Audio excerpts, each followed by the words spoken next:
You're listening to the Infinite Banking Mastery Podcast.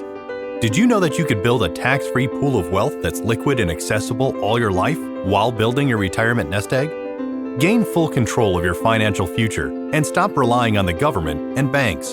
The wealthy have already discovered this wealth-building secret. Now it's your turn to get financially secure without following the conventional wisdom that keeps you in debt to banks. Now here's your host, Valerie LaRoque. Hello, everyone. Welcome to the Infinite Banking Mastery Podcast. Thank you again for being here. I hope you've had a great week. Today, I wanted to kind of take a step back and talk a little bit about disability insurance. And actually, I have a personal story to go along with this that happened not too long ago, actually about a week ago. And when it happened, I thought, I think I should podcast about this because you know what? This is so important and this can happen to anyone. And so my story starts off with attending a conference. It was a leaders conference with one of my primary insurance companies for implementing the infinite banking concept. And we were in Kentucky for the conference. The company always puts together some evening where we get to go do something fun. And so they took us to a Cincinnati Reds game. And it was great. We got to go hang out at this place, the restaurant, the Handlebar is what it was called at that location. We were all visiting, having dinner, learning from one another. And that's what's really great about these events is we get to talk and learn from each other as advisors and agents in the industry. So we're all there having a grand old time when I'm sitting at the Handlebar watching the game with a couple of my friends and colleagues, when all of a sudden we're about to leave and I am trying to maneuver around this little table that's in front of me at this chair I was sitting at. And there's this little step that was right there below the chair, which I was plenty aware of. I specifically told myself, look at that step and be careful when you're getting off. Well, so I was being very careful, but unfortunately my foot, maybe it was a little bit slippery or something, kind of slid forward and was too overweighted on the front. And you guessed it, I fell down. What an embarrassing spectacle that was. And I just was laying there on the floor, on the nice cement floor, looking up at the people around me. Luckily, a lot of people had already left, so it wasn't everybody in the company that was there, but there was a crowd of people. And so I was laying there on the ground just thinking, wow, did I actually just fall down at this event with my friends and colleagues? How embarrassing and what a commotion I was causing. And when I fell, the floor that I fell on was cement. And I wasn't in a full standing up position, but I fell down and it was loud enough or hard enough that the sound that it made when it hit the cement was terrible. So I smacked my head and it made this very loud sound. So the people around me were freaking out and they're running over. And I just, luckily, nothing terrible happened. I didn't black out. I didn't have any blurry vision or anything like that. I just had a very large bump on the back of my head. And as I was laying there, I was looking up at one of my friends who we happened to be speaking together or presenting together in a couple of days. And I looked up at him and said, "You might have to take my minutes."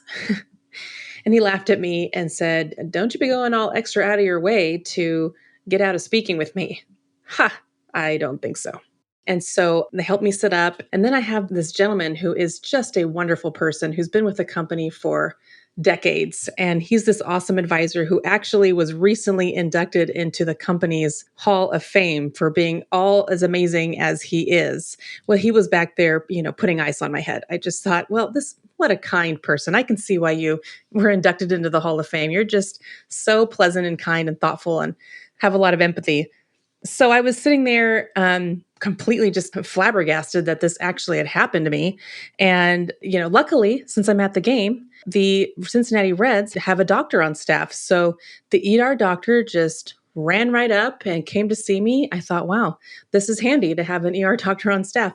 And he came there and he was talking to me and he said, well, there's only a 1% chance that anything could be wrong with you since you're fine and you didn't black out or anything like that.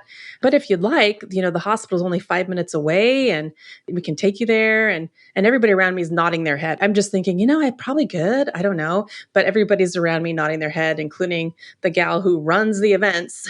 So she's saying, you need to get on over there. And so thankfully, one of my friends, longtime friends, was there and she accompanied me. So I wasn't all by myself. And she accompanied me to the hospital where we got to hang out for a short period of time. Luckily, it was not a super busy day in the hospital. And I got a CAT scan, nice and expensive CAT scan, and everything was fine. So thank you, Jesus. Everything was fine. I'm okay. And the swelling went down pretty well. And miraculously, I didn't even get a headache. I just couldn't believe it. They were telling me, beware, you're going to have this excruciating headache, most likely tomorrow. And we're not sure if you're going to be able to fly home and all of this. And it was quite miraculous to me that I did not have a headache. Thank you for that. So through all this that had happened, I was just thinking, there's going to be the cost of these things that happen when people unexpectedly have an accident, and you just never know when it could be you, when something like that could happen to you. I certainly did not plan on falling in front of all my colleagues at an event far, far away from home. That was not something I thought would ever happen. And it did. And luckily I was okay. When things like that happen and you're not, maybe you're not at a work event or you're somewhere else, you never know what the cost of all this is going to be, whether you have health insurance or not, or don't have very good health insurance. There's going to be a cost associated with a CAT scan. Most likely. I'm still waiting to see what's coming from all of that. What I thought at the time was, hey, I'm so grateful. I have 4 disability policies. Oh, maybe I have 5. I have 4 or 5 disability policies that I can access their non-disabling injury benefit, which is a wonderful benefit. In fact, I've already accessed this benefit once before when I fell down and sprained my ankle some years back, where you can access 50% of your disability benefit up to a maximum of $3,000. So all you need to submit a claim form and then the actual bill from the doctor, and you're able to be reimbursed for this cost, whatever it is that you had to pay out of pocket or whatever you were charged. So that can come in handy when something unexpected like this happens and you have this cash to come in.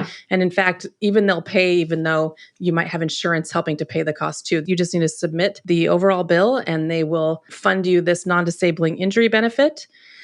And if you have more than one policy, such as myself, they will take the maximum amount of that particular benefit, that non-disabling injury benefit, from each policy and add them all together to help you pay for or cover that bill if it's a sizable bill. And so I just thought this was such an awesome thing that I thought I should share and let you all know is available and something that's out there. A lot of times people think, well, I already have disability insurance. I have it through work. A lot of people have something through work, or they think they have something through work. And so they kind of brush it off. But work coverage can change. Employers can change what they're doing. And in the meantime, if something happens to you, an illness or something that happens to your health, you may not be insurable for your own individual policy as life happens. So you may have something at work and you may think that's all good, but then maybe 5 years from now, you work somewhere else. They don't have long-term disability at the company, and you're uninsurable for one reason or another. So it's always great to get that coverage when you're as young as possible and as healthy as possible. Even if you have some work coverage, then we can chat and discuss what that gap may be, because there most likely will be a gap in coverage. If your employer is paying for your coverage as a benefit to you for working there, that benefit will be taxable to you. So oftentimes you might get a benefit from your company that would be 50% or 60% of what you earn. And then if that company is paying for that benefit, then the benefit's taxable to you. So you're getting less than 50% roughly of what you earn. So that will be hard to live off of when you are used to bringing home much more than that. And so having that coverage and finding the gap and then putting those two together, what you have from work, what you have individually, just helps. It just helps in any kind of situation. If there was an actual long-term disability that was going on for a while, you can get this coverage up to age 65, 67, or even 70. You can be covered for that long of a time period. And another one of my favorite features, there are a few features that just come with the policy, but one of my other favorite ones is that the company will also cover your COBRA premium. So if you become too sick or too hurt to work and you stop working, your company will offer you COBRA insurance if you have health insurance with them. And that COBRA insurance is quite expensive. It is a hefty price. So you'll be able to continue your health insurance, which you will need now that you're disabled or too sick to go to work. So that's going to have to take a portion of your income that you have. And if you have disability through your work, that's great. But a big old chunk of that's going to be going to COBRA. And so it's just reducing what you have to pay your mortgage, to buy food, to take care of your kids, your family. And so one of the cool features that come with this disability policies that I have are that they will cover your COBRA premium up to $1,000 for 18 months. And so if something happens to you, they will cover that COBRA premium and you won't have to pay your health insurance. Then you'll also be receiving your DI or disability benefit from the company, which if you are paying the premium, that disability benefit will be tax-free. So that's why I just think that that's just so valuable, having that COBRA coverage so that now I'm not paying an additional $1,000 out of my pocket or however much it is out of my pocket, out of my very limited income, since now I'm living on disability. Instead, I can use my very limited income and use it to live as much as possible and get the COBRA payment from somewhere else and be able to continue paying my health insurance premium from there. Another, like a rider that you could add to the disability, there's a few different riders, there's a bunch of different riders, but one of them is called Future Increase Option Rider. And maybe it's called different things at different places, but this rider would allow you to tack on an amount so that let's just say you think, well, I earn this much money right now, but I expect to have an increase in my income over my lifetime. So you can add on an amount in this rider that would allow you to increase your disability benefit over time as long as your W-2 or your income statements prove that you are earning enough money. So as long as your financials prove that your income has increased, they will increase your benefit. You will be able to increase your disability benefit with no health underwriting, which is a big deal. A lot of times it's nice not have to do that health underwriting because you never know what it's going to be. So it's just an added feature that you can put on a policy where you can increase your benefit later without having to prove you're in great health.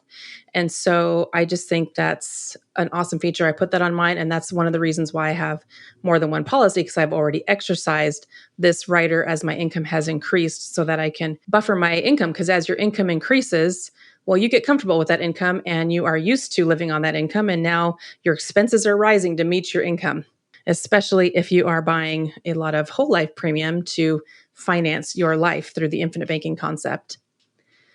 So that's my story for today. I thought I would just share what happened to me this last week, that it was unexpected and certainly traumatizing, I'm sure, for those around me.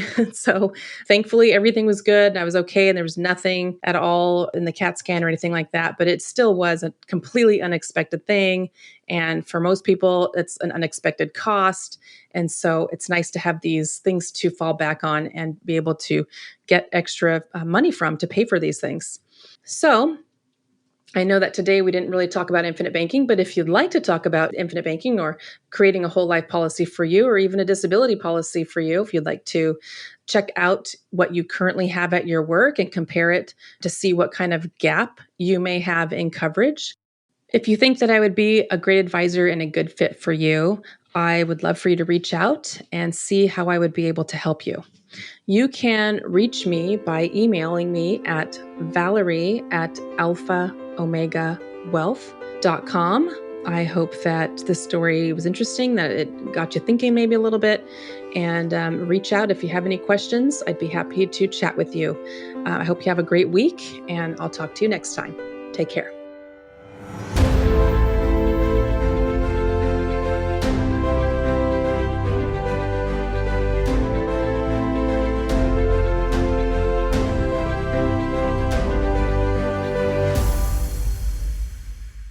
This is thepodcastfactory.com.